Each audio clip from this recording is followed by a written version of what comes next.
Good evening, welcome to Minority Caucus. My name is Akbar Ruhullah Khomeini. In 2008, the NDC promised to unveil a master plan to speed up development in the 3 regions of the North and to also significantly reduce poverty levels, expand access to health, and get quality education to every home in the North.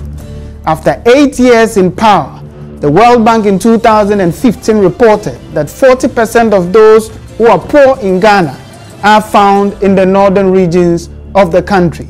Access to healthcare remains a challenge and quality education is still elusive in the North. Tonight, we will examine the NDC record in the 3 regions of the North and the NPP's alternative as we approach the December elections. We'll go for a quick break, and when we return, I will introduce my guests.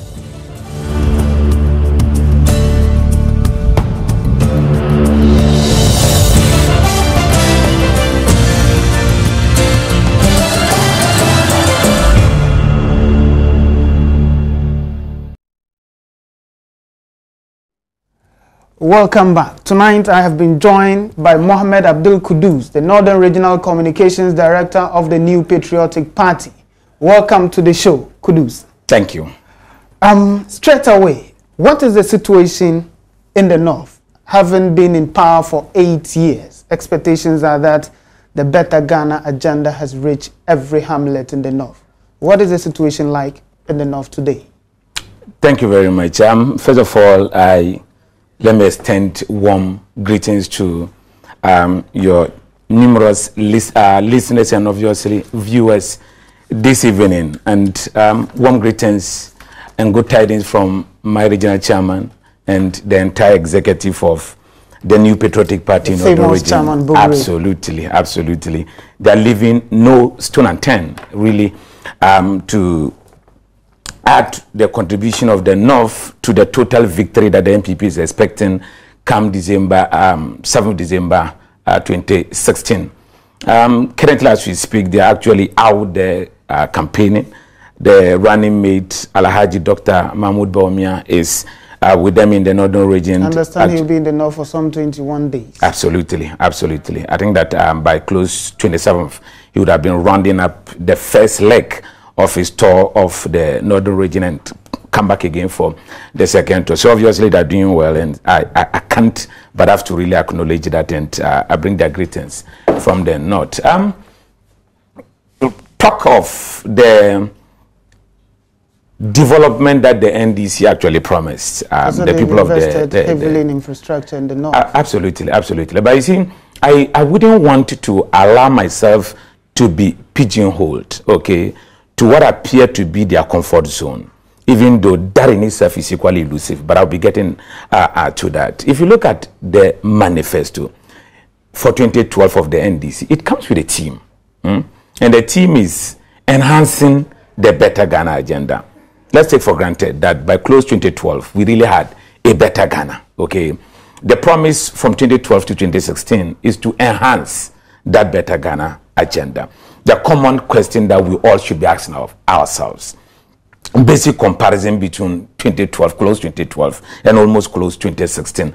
Have we really had a certain enhancement, okay, in the standard of living, in a certain infrastructure, in the structure and resilience of the economy? We ought to really be asking ourselves the question, so we'll be able to answer indeed if the enhancement that they so promise to the Better Ghana that they claim they gave to us close to 2012 has actually been realized. I think this is basic, and everybody can turn around and look at it. But probably more proper to be able to assess that team are the pillars that they came with.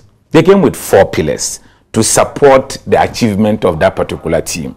One of these is to create a robust economy. We obviously cannot accept that, and I believe the NDC itself would attest and accept the reality that the economy indeed is not robust, because we've had a CD that probably had a more faster in falling probably than the speed of Usain Bolt. Then they promise the creation of jobs. Indeed, we all know that apart from their understanding with IMF, okay, to freeze employment in public sector, direct employment, that government can sometimes create or do create have actually not been seen under their government. They actually inherited youth employment, for example. That was a direct employment, okay, policy of government that gave jobs to the youth. They've inherited it from 2012 to now. We've not had it. There's what now I call the political procurement jobs that are now being let out, okay. Their payment, we don't know when they are going to be done, because they are now being pegged. There will be a certain formality that will go through, okay, before payment can actually be, yes. So payment certainly cannot and will not be done this particular. If anything at all, they probably would want to fake a certain attempt of payment. But it is clear that jobs have actually not been created at all. Then the third pillar is about where they promise to really fight corruption, transparent economy. We all know that it is absolutely not transparent at all. I think a classical example can be given of this smartest, okay, where after a cry from the public, the government decided to call back the contract and allow the Attorney General to do his investigation. Till now, even though there was supposed to be I don't know whether it was a court decision. It was a court decision. Yes, that was supposed to full disclosure. Till now, we don't know what went into it and how come that Attorney General actually came about with a certain payback that was supposed to take from Smarties. But I'm not too sure that is even anything closer to good governance practice, where anybody can come shortchange you and all you do is to call the person and ask the person to go bring back the change. I'm not too sure that is how governance should really be promoted. Then the last, and that is where I said that I didn't want to be pigeonholed to what appeared to be a comfort zone of DS, is this particular claim of building infrastructure. The infrastructure is actually panning out to be probably more of a deceit than a reality. You see, what I envy the NDC for, and I think you would have to give it to them, okay, they are good at running their mouths than actually delivering on the ground. Okay, so if you're not somebody who probably takes the pain to make a follow-up on the claim they make, and you want to match the achievement against what they say, okay, and what they talk about, you can't, but would be forced to go into it. But they've absolutely not done anything close to the last 8 years of the MPP administration. In my view, the 8 years administration of John Ajekum Kufuor between 2001 and 2008 has actually been unparalleled. In terms of development? In terms of development, infrastructure. And here we're talking specifically to Northern region. That is where I come from, that is where I represent, and that is where I probably can better articulate. If you look at roads, okay, there have been too many lies of roads that have actually been done. I think thanks to the tour of Nanado when he came around, then the tour of Dr. Alhaji Mahmoud Bawumia. Which you were very instrumental. Absolutely. I've been to almost all district capitals in the region. The roads are really terrible. Look, I was fortunate to have traveled with a lot of journalists when Nanado came around, and we're going through Yendi to Saboba. That's one road that they claim they are doing or have been done. My brother, we nearly lost one of our vehicles because of the bad nature of the road and the water around that particular place. None of those days were in that car. Superior and his team were in that particular Absolutely. Car. It had to take the energy of the young guys around and those who actually are in the company to really salvage the car. But for the present, we probably would have been losing the car. It is because of the bad nature of the road. Indeed, the driver to the vehicle that was carrying my journalist, actually, when he saw the flow of the water, resisted it and said he could not really go through the water because he was afraid. And that was the first time he was coming across such a road. Okay, if you look at the so-called Eastern Corridor, okay, and I think that we've said it and we probably would have to repeat it more forcefully. This particular facility of the 290 million United States dollars from Brazil was something that the MPP procured. Absolutely. Okay, but the focus of the MPP was into hydro dams. Hydro dams in the north. The NDC came and thought that no, that was not a priority. For them, the priority was road. Okay, they felt that it was more faster, more cheaper traveling that particular route to Tamale from Accra.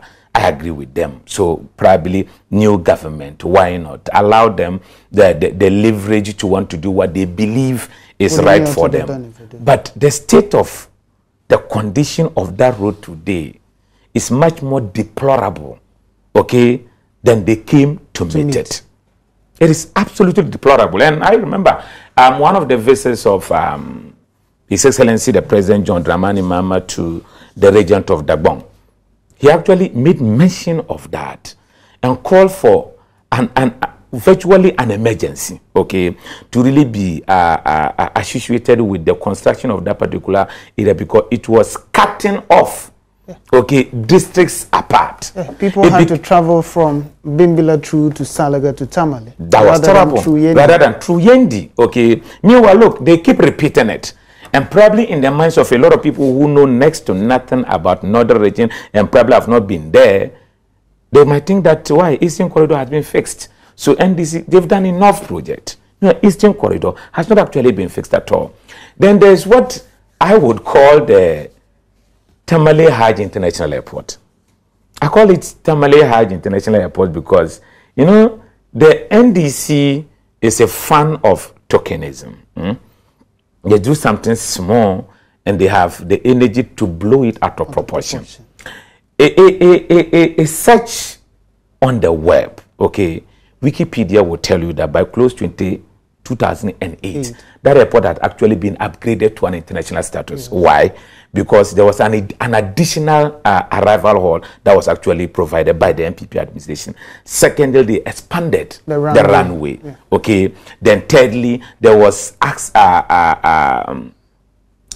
customs and immigration, okay, associated with the airport to facilitate, to manage the place and to absolutely. And that is how come that the South African national team, for example, Bafana, actually flew directly from Johannesburg to Tamale. Okay, but because in MPP we believe in the effects, doing the communication on its own, okay, than for us to want to really be out there drumming it and selling it so forcefully. That is actually what I think that we ought to be learning from the NDC, because they created the impression that they have done something magnificent in that particular on that particular project. But you see, about what I think that we ought to also be bringing to mind, and this is where I would want to urge our stakeholders within the region, the chiefs, the imams, and all those who actually have the North at heart,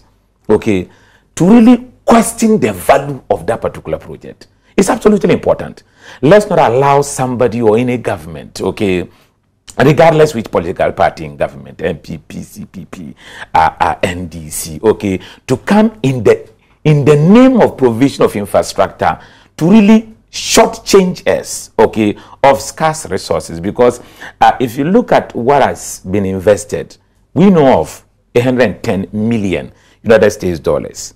The last time the president came to do the commission of the expanded runway, they told us that, oh, it was a first phase, okay, of the project that was supposed to cost around 48 million. Even with that, it is extremely on the high side. When Ethiopia is building a completely new airport for some $25 million. Absolutely.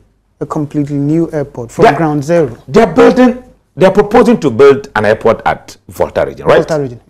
What's the total cost expected? Some $23 million or so. My goodness. And a runway would cost 48 million United States dollars. Somehow the view is that in the north, our major priority is going to Hajj, and wants the money to airlift people from Tamale to Hajj. We are okay with that. Oh my goodness. You see, I don't want to go back to the principle of sharing places that comes to government as proposed by Professor Mills of blessed memory.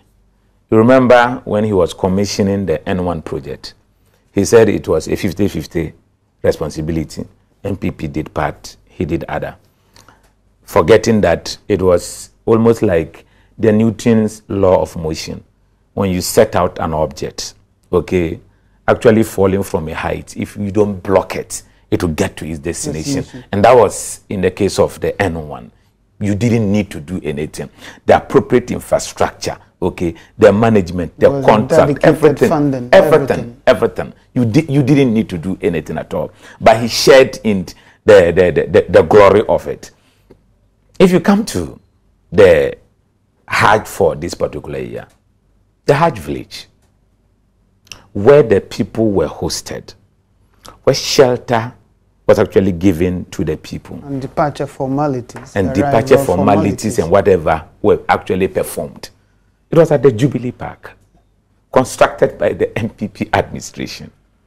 So if it is about the flying of the people, okay, and the associated comfort from their home region, okay, to Jeddah, then probably if there is anything we can pick from Prophet Samuel's of blessed memory, then we probably will say that, hey, we share, okay, in everything that happened to really get the people airlifted. But I'm not one person who thrives on the emotional politics, the sentimental politics, okay, but it is the ultimate effect. I'm a Muslim, okay, and I'm happy that there was a certain reduction in the hassles that are mostly accompanying in the people actually being flown from the region to Hajj and those things. So I took a certain pride in that. But I think that it ought not to really be lost on us. Ultimately, what is it that we could have saved from that particular project for the bigger development of the place, knowing how the place is actually lacking, okay, in a lot of amenities, a lot of infrastructure. And that's why I'm saying that I think that our stakeholders would have to rise up and ask questions. And I like what is happening in Ashanti region, for example. I'm not too sure who it is, but I understand there's a certain an outstanding question in the name of Matthew Poku Prempe, okay, for a proper breakdown of the costs that is associated with the runway and the lights that have actually been provided to the Kumasi airport. Yeah. I think we ought to be taking a cue from that. And we equally must ask. Our MPs might not ask, but our stakeholders out there, our chiefs and people who actually have family at heart. Was in the north a couple of days ago. He said the Northerners should ask. But he says that the NPP doesn't like Northerners. You discriminate against Northerners. I believe that on social media, NDC propagandas are already running amok, that the NPP is calling on people to question the cost of development projects allegedly they're doing in the north. Is it true that the NPP discriminate against Northerners? I think that gradually they are shifting goalposts on the propaganda. Okay, initially it was issue of the NPP's anti-aliens. Okay, even though they still subtly, but probably on a lower scale, are perpetuating and continue with that leg of the propaganda. But I believe majority of the people are rising up to that particular propaganda and realizing that there certainly cannot be truth in it. I sit here, I'm the regional communication director for the party in the region. I'm a Mushi by tribe. So probably somebody will say that I'm an alien. If I'm an alien and the MPPs are anti-alien, okay, or anti-Ghana, anybody outside Ghana, how come that I didn't go for election. I was appointed. Okay, it speaks volume. Okay, it speaks volume. So it is a certain capacity and merit that has actually been seen in me that allowed me to be appointed to that particular position. So that particular propaganda certainly cannot be. Then the issue of the anti-Northerner. You see, I just told you that the MPP and its development of the Northern region is unparalleled. President John Dramani Mahama came to Tamale the last time, visited Tamale Polytechnic, went and commissioned a project that has actually been in use for 5 years, a project that was put together by the MPP administration. President Kufuor. Okay, not even a single brick or wall has actually been added to Tamale Polytechnic, has actually been bequeathed by the MPP Kufuor-led administration to the NDC. And I've asked the question, and I would want to repeat it. And even the Tamale campus of the UDS. Absolutely. All the structures there. Absolutely. Phenomenal. Phenomenal. And that's why I keep repeating it. I'm not able to go to the nitty-gritty because probably of time. But I want to ask this question. Anytime the NDC and its top guns, especially those from southern origin, come around, they say, we are bringing you greetings from your brother. That's their communication. He's your brother. If your brother is voted out, a certain message that they're trying to put across. I ask the question. NDC should mention one, whether it is in project, whether it is in program, or it is in policy. The last 4 years of John Mahama administration that he has started or completed in Northern Region. One. We spoke of Tamale Polytechnic, right? You mentioned the Dungu campus. Look at the water. SADA, the Savannah Accelerated Development Authority. SADA, interestingly, probably deliberately so, was put to the office of the vice president when it was created in 2010. Probably the expectation of Professor Mills of blessed memory then was that this is a northerner, okay, and this is a vehicle for the development of the North. Take responsibility. He moved from vice president to president. Indeed, even under Professor Mills, there was a certain allocation to SADA. Under his administration, the only time he attempted was in 2010, when they did a certain 20,000 Ghana cedis allocation to, yes. No, the promise was that there would be 100 million budgetary allocation annually. It never happened. And you see, the last time I heard the president talk about the monies lost from SADA, he was really charging the board, the new board that was taking over from the outgoing, to see to it that those monies are actually refunded. Then I asked myself the question, who has the prosecutorial authority? Okay, who has the police, the BNI, the national security at his or her disposal? Better position to really get people to pay these monies. So you see the president deliberately trying to shift a responsibility. Yes. But it's so sad because we're talking here close to 300 million Ghana cedis in SADA that today is gone. We expended 50 million, okay, on guinea fowl rearing. That's in excess of 150 billion old Ghana cedis. Assuming that if we had even taken 150 people from the very SADA catchment area and giving each of them 1 billion old Ghana cedis, can you imagine the monumental development would have been seen around? Absolutely. At least if for nothing at all, some cosmetic boutiques could have been open so that 1, 2, 3 people could have gotten employment. But what is the problem of the people of the North today? Joblessness and extreme poverty. Under a northern president, under a brother. President Kufuor is supposed to be, or MPP is supposed to be anti-northerner.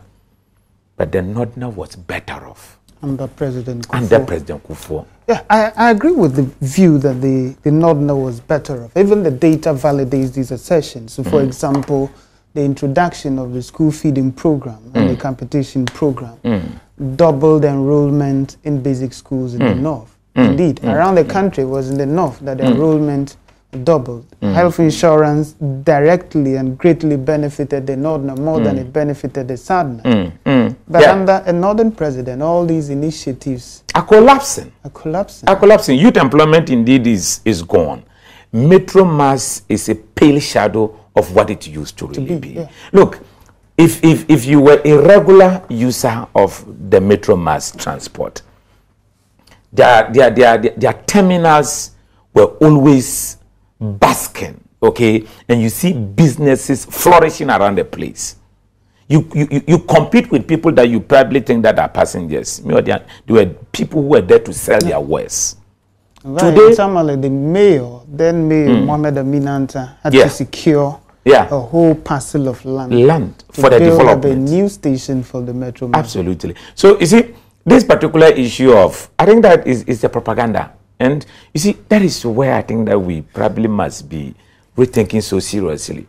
A party that believes in propaganda, that created an office for it, okay, and attach an individual to that office, should not be taken serious at all. In 21st century Ghana, thank God they've actually repented. Maybe they had a good dream and some angel spoke to them, and now they've changed from propaganda to communication. But they probably have been able to change a name, but their spot is still associated with them. Quickly, you are a lecturer at the WA Polytechnic. The NDC's major argument is that over the years that they have had the power to govern, they have invested heavily in education. And educational situation in the North has seen major improvement under their watch. What is the situation like as far as education in the North is concerned? I think that if you go to the MPP manifesto, okay, knowing the cardinal role of the teacher, a certain emphasis is actually being placed on the teacher, not actually taking away what is supposed to be given to the associated things that goes with education in totality. The plight of the teacher today, the real income of the teacher had actually dwindled. Okay? You would have expected that if somebody priced himself or herself of a certain investment in education, first and foremost would have to be the center, which is the teacher. Okay? But the teacher today is worse off than he was or she was under the MPP administration. Take the issue of vehicle that was actually given to teachers. Under the MPP administration, there was this particular facility, okay, that allowed teachers to really bring cars duty-free so that they can sell it at a lesser or a cheaper cost to the teacher. The NDC administration have withdrawn that facility. So the teacher is no more, that particular facility is no more available to the teacher. You cannot do this and claim to really be enhancing and promoting the welfare of the teacher. Look at the teacher training. Okay, allowances have actually been taken away. Then there's a certain shift in the argument that they are increasing access. Because and the allowance had its own associated a quota system. I'm not too sure what they really are talking about, because I am a proud product of the teacher training college. I went in with my colleagues. But you see, the argument of increase in number is so deceptive, and I would explain. The NDC coming into office, I'm not too sure of that particular year, but I've actually lowered the pass mark. Okay, the minimum used to be C. They lowered it to a D. Okay, what it automatically means is that you would have many more people now qualifying. Okay, than ordinarily the situation that it used to be. So it is not necessarily the handiwork of any other person. It's the lowering of the standard. Because if you lower the entry requirement, you lower in standard. So you'd have many more people now qualifying to come. That aside, we had the 4 3-year program that virtually ran simultaneously and produced students virtually around the same time. So you would have many more students out now looking for access. So you would certainly have an increase in enrollment, necessarily not because of a certain policy or program put in place by the government. Okay, and that is what I'm not too sure whether they deliberately are not looking at that, or they think that all of us are that gullible and will be buying into it. 2008, their promise was to build additional training colleges. And in 2012, they re-echoed that they were going to build 10 more teacher training colleges. And what has happened to that? What has happened? Nothing. You see, then the issue, I just spoke about infrastructure. For some unexplained reasons. Almost all the traditional, whether it is the second cycle or the tertiary institutions, have not had additional investment in infrastructure. I come from the northern region. I probably can speak for Tamale. Look, when you go to Northern School of Business, for example, there's no any expansion in it. When you go to Islamic Secondary, for example, there's no expansion in it. A lot of it, like I said, is nothing but running of their mouth, okay, which is not the same as what is on the ground. So to talk about the achievements of the NDC, whether it is in the provision of infrastructure, enhancement in the standard of living of the teacher, or probably sustaining, okay, what was helping the teacher trainee, they've absolutely not done anything at all. You see, when they pride themselves, they normally would go to the issue of provision of textbooks. I've been a teacher for quite a long time. Hold it. I've been a teacher for quite a long time. We'll go for a quick break and we'll be right back. Welcome back. Tonight we're discussing the NDC's record in the northern region, and we'll also be examining the NPP's policy alternatives to accelerate development in the north as we approach the December elections. Kudus, having examined the NDC's record, indeed a record of spectacular failure in the north, I believe our viewers would be interested to know, especially so when the NDC some few weeks ago outdoor this manifesto for the 2016 elections. Viewers certainly would be interested to know what the NPP would do differently to accelerate development in the north, because there's that unanimity across board since 1992 that there's a major development deficit between the north and the south. What would the NPP do in order to improve the situation up north? Thank you very much. I think that is why we in NPP say that we are actually proposing solutions to the problem of the north, not necessarily promises that we're making. If you look at the major problems of the north, one is the collapsing agriculture today that has actually made a lot of people very poor and increasing this phenomena of kaya down south here. Then the issue of unemployment, okay, it is another problem of the northern region. Then also the case of extreme poverty. Studies have actually shown that the poverty levels of the people, especially in the northern region, is actually growing from bad to worse. The World Bank said 40% very of the poor in Ghana lives in the north. Very, very, very frightening. So we in MPP have actually come out with solutions that we so believe that would solve these particular problems of the north. So the issue of agriculture that I talked about, the MPP believe that we ought to really be moving away from this phenomena of farming by the grace of God, where we only go to really till the soil, put the seedlings, hoping that some magic could be done, and then we'll go reap from the farm. We actually are taking it to another level where we are actually going to introduce this irrigation facility. And it appears that the Darton Thomas is out there, precisely the NDC, and just like they did with National Health Insurance when we're bringing it on board, they thought that it was not feasible, it could not happen. Now president actually led the minority then to walk out and not be associated with the passage of the act that gave birth to health insurance today. Today, it's a problem out there. The MPP is thinking of really doing this particular irrigation, and we're looking at one village, one dam.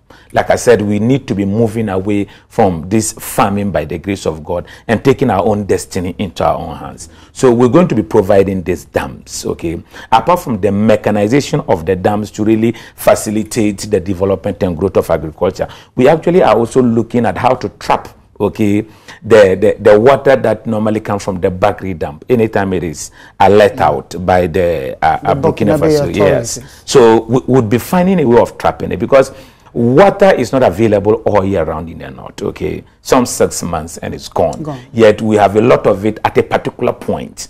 What do? We need to put in place what would collect it, so that when we don't have it, we then fall on it. So we are able to promote a certain availability of water, so we can do a proper agriculture, not like it is really being done today. Then the issue of this one dam, one village, one village, one dam thing. I remember in 2003, the then mayor of Tamale, Honorable Alhaji Adam, yes, constructed 3 of such dams in the Tamale South constituency, Foshewu and the adjoining communities since 2003, just for 7,000 Ghana cedis. Up until today, during dry season, these villages provide, you know, food stuff and other things, vegetables, for the whole of Tamale. I really did not want to jump the gun, because there's a whole project out of that would actually be sold to the people, so they would have a certain believability in the promise and the proposal of the MPP in irrigation to really support agriculture, because we've done it before and we can do it. And so we only need the opportunity and the mandate of the people, and that would actually be repeated. That's why I didn't want to go to it, because we'll be doing a documentary and you probably be associated with the broadcast. Then I was talking about extension farm activities, because we all know, because there ought to be a certain supervision, okay, and education to our farmers to really be putting yields that have better chances of growth and reproduction than the old method that we've really been used to. If you look at currently, we're told that we have an extension officer to 3,000 farmers, where the UN standard is talking about 500. Okay, that certainly cannot be something that we can rely upon.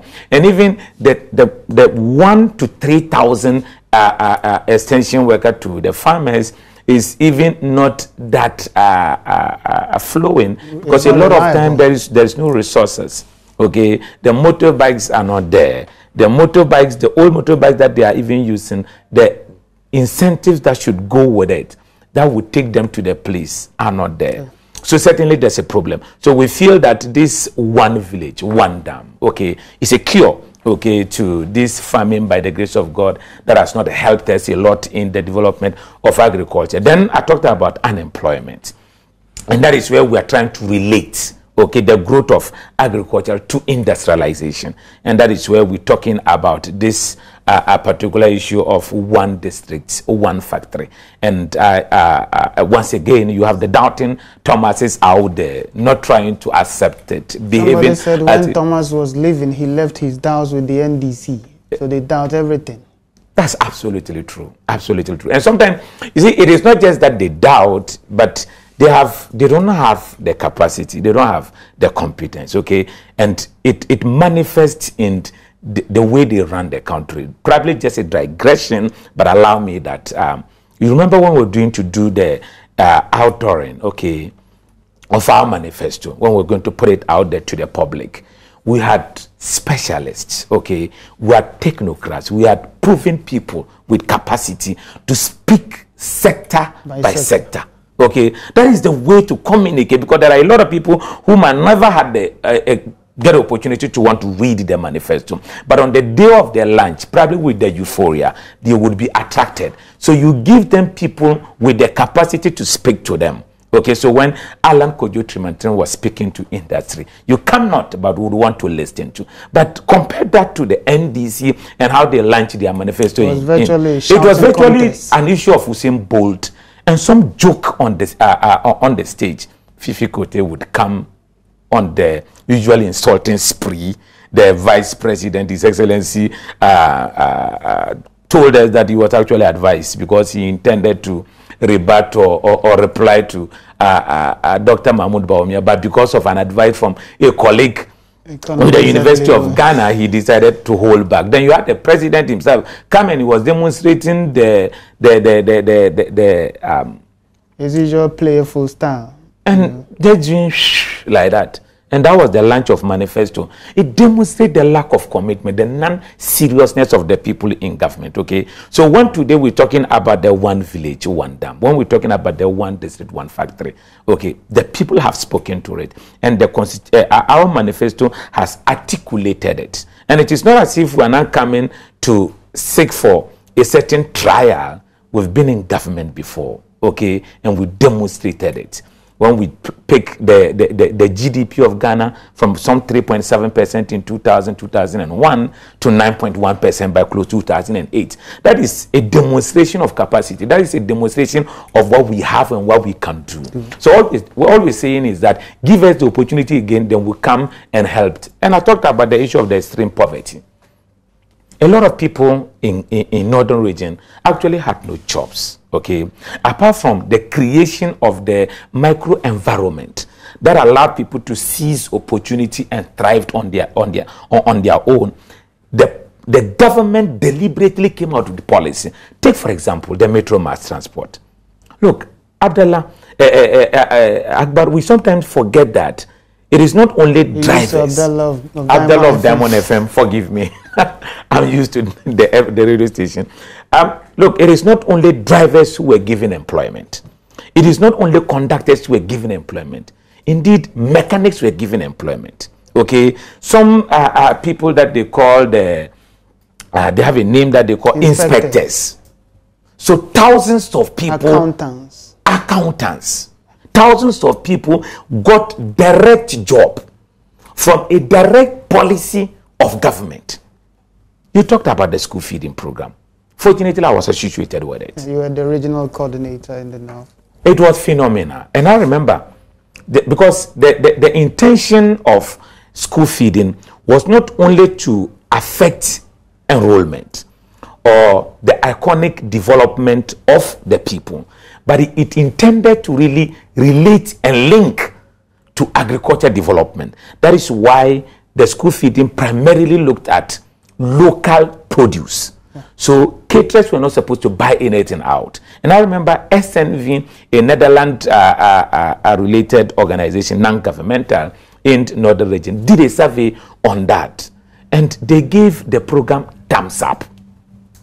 Thumbs up. These are direct things that the government did. So if the problem of the region, okay, today is one of collapsing agriculture, we're promising to really irrigate, okay, and produce and promise an all year round water for our agriculture development. If it is that of unemployment, we're relating industry to the very development and growth of our agriculture so that people can take advantage and get job opportunities. If it is the extreme poverty that is associated with most homes today, we're looking at the direct activity of government like we saw before that can be replicated and be done. And this is where probably I would want to relate it to SADA.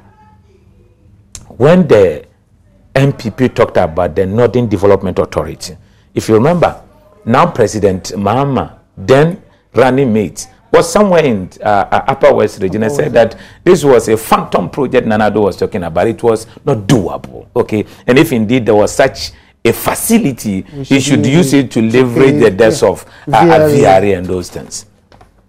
They realized later on that no, it was catching with the people, and indeed it was an important vehicle if you intend to bridge the gap between the South and the North. So they adopted it and called it SADA and expanded the catchment area to probably assume a certain originality, because if they remain with the three northern regions, it probably would be seen as near plagiarism, okay? And so they thought that why not, let's increase the catchment area and so we can claim a certain originality. What has happened to SADA today? I just saw something and that reminds me of the World Bank report that I earlier cited, in which they said that the districts in the northern regions are the poorest in our country. But I found something interesting in the MPP manifesto where he said that there would be an integrated approach to rural development. This would involve the provision of agricultural investments together with basic infrastructure like potable water, sanitation, electricity, road networks, schools, health facilities, low cost housing and all of that. But the question has always been, where would you get the money to do all of that? I like that question, and I think first of all, an immediate and basic answer that can actually be given is a savings that we could actually be making out of the unbridled corruption that is reported out there. And somebody was telling me that corruption perception index has not done too bad under the NDC administration. I asked him, are we talking of corruption perception index today or corruption reality index? Because it is a matter of reality anymore. Perception is where people clamor and talk loudly about it, okay? We in MPP probably are not into propaganda, are not into those particular issues, and more are into solutions to the predicaments of the people. So we don't repeat these things many times, and so they are not being captured. But the reality is that it is there. And a classical example is SADA. And Smartest. Smartest is probably related to South. Of inflation. Let me talk. Look, SADA really bleeds my heart, Akbar. It does. 36 million cedis in afforestation. Yeah, when the question was asked to the CEO and the contractors, they were blaming it on weather.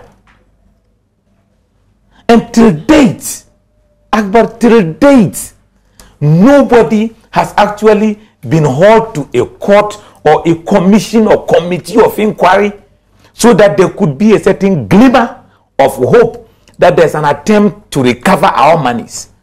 Indeed, one of them who's actually been cited in the report has become a parliamentary candidate for the NDC. In Daboya. Can you imagine what is happening? That person is, and I hope that the people of Daboya, and I so believe that they will teach him a lesson and will not accept it. Okay, for somebody to go milk the resources of our project, turn around to come and say that let's honor him with an honorable title, that should not be accepted at all. So if they are asked, where are you going to get that money? It is simple.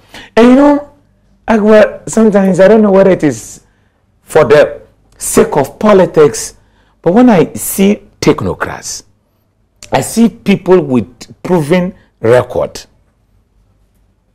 really making mockery of themselves, okay, on the stage of politics. I feel sad. You know, I listened to the vice president. He's an economist, no doubt about that. He has actually been associated with the finance ministry, probably one of the longest deputy ministers of finance. You should be wrapping up. Wow, so soon. So soon. Because yes. I've got some text messages. Yes. So he did a certain calculation that made no sense to me. He said that the proposals of tax cut that are in our manifesto, okay, coupled with the project that we intend to do would come with a certain associated cost, and then it doesn't make sense to me. So the vice president does not know that if 17.5%, for example, is taken away from the airfares that we pay today, many more people will travel. He doesn't know this basic fact. I'm surprised. But hey, that's the NDC for you. And the economy really reflects their status. So we should not be too surprised of it at all. But if I'm to conclude, okay, because I certainly cannot be here without saying a few hello to some people. Coming here, certainly people have been with me both in person and in spirit. And I have a group and associated with it, very a strong youth group fighting and doing so well for the MPP, the Patriotic Youth for Development, okay? That is within Tamale and Muzongo, to be specific. The Tamale Central Treasurer is our chairperson. We have the Mohammed, for example, who is a butcher and doing so well for it, supporting us so hard. But I believe that for want of time, I will not be able to mention, but I think that they would forgive me. I was probably more interested in what will bring us power. to power. And that's the most important thing. I'll take some few text messages. This one from Osman and Zibila, and he says that, good evening, Akbar. We, the youth of the North, are very annoyed with JM and the NDC, especially with the mismanagement of SADA. Change is coming. And this one from Yakubu Abdul Samed, and he's an NPP Communications Director, Kumbungu, and he says that, well done, Kudus. Inshallah, Nanado and the NPP will win this year's election. We're waiting for December. The NPP would win the Kumbungu seat. And this one from Alex Ousu Wenchi, and he says that the BBC focus on African news item about Ghana's economy is scary. You have listened to the Northern Regional Communications Director of the New Patriotic Party. The NPP and Akufo-Addo remain committed to the Northern Development Authority agenda. We believe that it will be a credible, competent, and most innovative vehicle to accelerate development in the North and reduce poverty levels, increase access to quality education and access to health, and create job opportunities for the many unemployed young people in the North. See you next week for yet another interesting edition of Minority Caucus. Good night.